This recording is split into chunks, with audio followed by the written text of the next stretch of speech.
Hey Laker Nation, Christiana Rosa here again with another edition of the Laker lineup presented by Campus West. Let's go.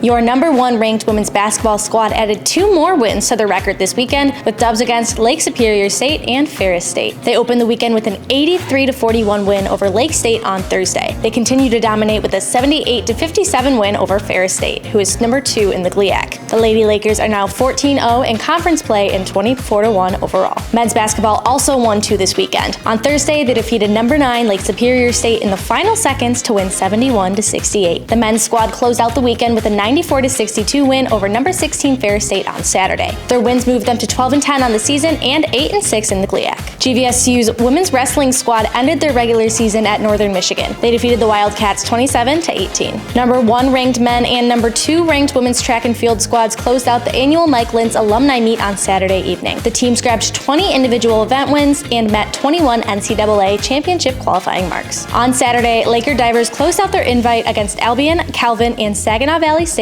with 5 first-place finishes. The 6th-ranked Grand Valley State wrestling team went 2-1 at the Indianapolis Duels, defeating 7th-ranked McKendree in the opening duel 26-22. And the men's tennis squads grabbed 2 wins this weekend. They defeated Tiffin and Findlay 6-1 on Friday and Saturday. The women's team beat Tiffin 5-2 on Friday, but fell to Findlay 5-2 on Saturday.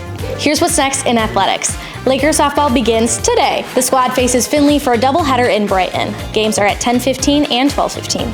Both basketball squads head out for their final road trips of the season this weekend. They travel to Purdue Northwest on Thursday and Parkside on Saturday. Track and field will have their biggest weekend of the year as they host the big meet on Friday and Saturday. Tennis hosts Grace College on Friday at noon, and they'll host Walsh College on Saturday at 5. The Laker wrestling squad will close out the regular season with a duel at Findlay on Saturday, February 15th. And finally, the Grand Valley State baseball team will open their 2025 campaign this weekend at Grand Park in Westfield, Indiana. The Lakers will play 2 games versus Tiffin and 2 versus Findlay over the course of the weekend. That's all for this week's edition of the Laker lineup presented by Campus West. Thanks for tuning in. We hope to see you next week, but in the meantime, anchor up.